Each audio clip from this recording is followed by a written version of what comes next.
बिस्मिल्लाहिर्रहमानिर्रहीम। अस्सलाम वालेकुम व्यूअर्स, क्या हाल है आप लोगों का। उम्मीद करती हूँ आप सब खैरियत से होंगे। जी व्यूअर्स, आज का हमारा टॉपिक है पास्ट कंटिन्यूस टेंसेस का। पास्ट कंटिन्यूस टेंसेस यानी कि फ़ेल माजी जारी, यानी कि कोई काम आपका माजी के ज़माने में जारी था, अभी मुकम्मल नहीं हुआ था, तो उसको हम कहेंगे पास्ट कंटिन्यूस टेंस। ठीक है, ये जो तरीका मैं आपको वीडियो में बताती हूँ, ये 9th 10th और इंटरमीडिएट के स्टूडेंट्स भी इसी तरीके के मुताबिक अगर फॉलो करें तो वो टेंसेस को ईजिली समझ सकते हैं। ये बहुत ईजी मेथड मैं आपको समझाती हूँ। अगर आप डिफरेंट मेथड में और भी समझना चाहें तो तरीका सबका एक ही होता है स्टूडेंट्स। कोई भी आप सेंटेंस जो है वो आप किसी को भी रीड करते हैं तो मेथड सबका एक ही होता है। अगर आपको इस तरीके से अगर आपको समझ आती है तो तब भी बात एक ही है। ठीक है, चलते हैं अपनी वीडियो की तरफ। इससे पहले कि वीडियो ज़्यादा लंबी हो जाए तो वीडियो की तरफ हम चलते हैं, लेकिन उस वीडियो की तरफ जाने से पहले आपसे एक छोटी सी रिक्वेस्ट है कि प्लीज़ वीडियो को देख के तो चैनल को सब्सक्राइब ज़रूर कर दिया करें। ठीक है, अच्छा अब चलते हैं कि हमारा जो फ़ेल माजी जारी है उसकी पहचान क्या होती है। कि यानी आपको क्लियर कर दूं कि ये जो एक्टिव वाइज लिखा हुआ है, ठीक है, सेंटेंसेस ये आज जो मैं इस वीडियो में जो मैं आपको मेथड बताऊंगी वो एक्टिव वाइज सेंटेंस का मेथड होगा। पैसिव वाइज के लिए मैं अलग से एक वीडियो बनाऊंगी। ठीक है, अच्छा सबसे पहले हम इसकी मेथड पढ़ लेते हैं कि इंडेफिनिट में क्या होता है कि हम सब्जेक्ट लगाते हैं। सबसे पहले सब्जेक्ट कोई भी हर सेंटेंस में एक सब्जेक्ट और ऑब्जेक्ट मस्ट होता है। सब्जेक्ट कोई भी जो काम करने वाला शख्स होता है या काम जो काम कर रहा होता है उसको हम सब्जेक्ट बोलते हैं। ठीक है, तो हम सबसे पहले सब्जेक्ट लगाएंगे, उसके बाद उसमें वाज वर्ब का इस्तेमाल करेंगे। वाज वर्ब इसमें as a helping verb use होता है। ठीक है, इसको आप हेल्पिंग वर्ब भी कह सकते हैं कि ये आपका as a helping verb use होगा। ठीक है, और उसके बाद वर्ब की फर्स्ट फॉर्म लगाएंगे। फर्स्ट फॉर्म ऑफ वर्ब लगेगी पास्ट कंटिन्यूस टेंस में। उसके बाद आईएनजी और ऑब्जेक्ट। ऑब्जेक्ट अगर सेंटेंस में है तो लगाएं, अगर सेंटेंस में ऑब्जेक्ट नहीं है तो आप ऑब्जेक्ट को स्किप कर दें। ठीक है, उसके बाद जी आ जाते हैं हम इंटेरोगेटिव सेंटेंस की तरफ। इंटेरोगेटिव सेंटेंसेस हमारे पास जो इसमें वही सिंपल, कोई भी आप इंटेरोगेटिव सेंटेंस बनाते हैं तो उसमें जो आपका हेल्पिंग वर्ब होता है उसको आप फिक्रे के शुरू में लेके आ जाते हैं। ठीक है, उसको आप फिक्रे के शुरू में ले आते हैं, जो आपका हेल्पिंग वर्ब होता है। हेल्पिंग वर्ब को हमेशा इंटेरोगेटिव सेंटेंस में फिक्रे के शुरू में लाएंगे, बाकी फिक्रे की तरतीब एज इट इज़ वही रहेगी। Subject, first form of verb, ING और ऑब्जेक्ट आ जाएगा। ठीक है, उसके बाद आ जाते हैं जी इंटेरोगेटिव सेंटेंस की तरफ, नेगेटिव सेंटेंस की तरफ सॉरी। नेगेटिव सेंटेंस में क्या होता है कि मनफी जुमला होता है हमारे पास, और जो इंटेरोगेटिव सेंटेंस होता है वो हमारे पास जो होता है सवालिया जुमला, जिसमें कोई सवाल पूछा जाता है। ठीक है, नेगेटिव सेंटेंस में क्या कहते हैं, सब्जेक्ट के बाद हेल्पिंग वर्ब जो होता है उसको क्या कहते हैं, उसके साथ नॉट का इस्तेमाल कर देते हैं हमारे पास। जैसे लड़के खाना नहीं खा रहे थे, boys were not eating food. ठीक है, नॉट का इस्तेमाल करेंगे, उसके बाद first form of verb ING और ऑब्जेक्ट लगा देंगे। वो इम्तहान दे रहे थे, ये पास्ट कंटिन्यूस का टेंस है।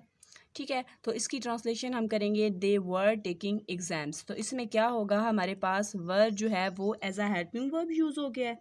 ठीक है, और taking, take first form plus ING, taking examination, वो इम्तहान दे रहे थे। ठीक है, अब आ जाते हैं, इसको हमने नेगेटिव में चेंज कर दिया, वो इम्तहान नहीं दे रहे थे। तो इसका फॉर्मूला क्या था, दे वर नॉट, हम क्या लगाएंगे, दे वर नॉट।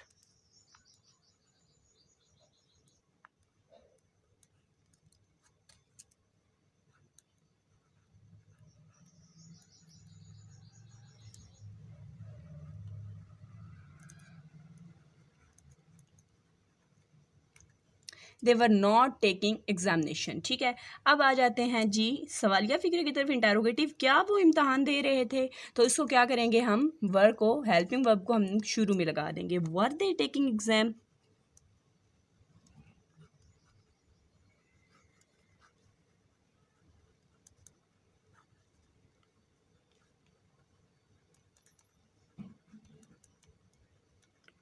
एंड पे हम क्वेश्चन मार्क लगा देंगे। ठीक है, अच्छा एक चीज़ आपने हमेशा माइंड में रखनी है, वाज, अब आप ये सोचेंगे कि वाज किसके साथ लगाना है हमने और वर किसके साथ लगाना है। तो क्या करेंगे, हमने, आपने हमेशा ज़हन में रखना है वाज को हम सिंगुलर चीज़ों के साथ लगाएंगे। ठीक है, सिंगुलर चीज़ों के साथ लगाएंगे, और वर को हम क्या करेंगे, प्लूरल चीज़ों के साथ लगाएंगे।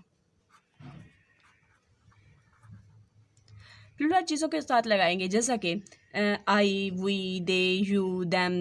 ठीक है, उनके साथ लगाएंगे। सिंगुलर में क्या आ जाता है, ही, शी, इट, इसके साथ हम जो है वो वाज लगा देंगे, ठीक है। अब आपने एक चीज़ हमेशा माइंड में रखनी है, जैसा कि जब भी इस तरह का सेंटेंस आएगा हमारे पास, बारिश हो रही थी, अब देखें इस सेंटेंस में हमारे पास कोई भी जो है ना वो नहीं है, सब्जेक्ट नहीं है हमारे पास। तो मैंने आपको पहले भी एक वीडियो में बताया था कि जिसमें हमारे पास सब्जेक्ट नहीं होता जिस सेंटेंस में, तो जैसे बारिश हो रही थी, सुबह के 9 बज रहे थे, जैसे सुबह के 9 बज रहे थे, या इस तरह का सेंटेंस। अब देखें इन दोनों में हमारे पास जो है वो सब्जेक्ट है ही नहीं कि हम सब्जेक्ट इस सेंटेंस को कैसे शुरू करेंगे।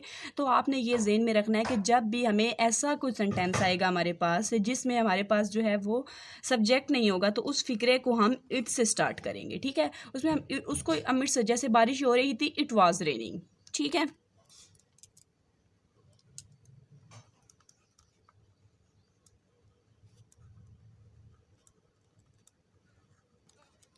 सुबह के 9 बज रहे थे, इट वॉज 9 o'clock। ये था हमारा छोटी सी वीडियो जिसमें मैंने आपको बताया था कि पास्ट कंटिन्यूस टेंस जो है वो उसको हम कैसे बनाएंगे, उसका तरीका और उसकी पहचान, उस टेंस की पहचान और उनको बनाने का फार्मूला वगैरह सारा कुछ मैंने बताया था। और जो एक्टिव वॉइस है वो इस सेंटेंस में बताया था। पैसिव वॉइस जो है वो नेक्स्ट वीडियो में मैं आपके साथ इंशाल्लाह उसका तरीका शेयर करूँगी। तो अगर आपको कुछ समझ में नहीं आएंगे तो आप कमेंट बॉक्स में कमेंट करके पूछ सकते हैं। और प्लीज़ वीडियो को पूरा देखा करें, जब आप वीडियो को पूरा देखते हैं तो तभी आपको सारी जो तरीका है वो मेथड का समझ आता है। अगर आप कुछ चीज़ अंदर से स्किप कर देते हैं तो वो आपकी जो तरीका है वो आपको सही तरीके से आप नहीं समझ सकते। तो इसकी प्रैक्टिस ज़रूर कीजिएगा। कोई भी सेंटेंस, किसी भी तरह के सेंटेंस ले लें, आप इंटरनेट से भी सर्च कर सकते हैं, या आपके पास बुक है जो आपकी स्कूल में लगी हुई है तो उस बुक को भी देख के आप उसमें सर्च कर सकते हैं। जी व्यूअर्स, अगर आपको वीडियो अच्छी लगी तो प्लीज़ चैनल को सब्सक्राइब कर दें और वीडियो को लाइक भी कर दिया करें। तो मिलते हैं नेक्स्ट वीडियो में। अपना बहुत सारा ख्याल रखिएगा। अल्लाह हाफिज़।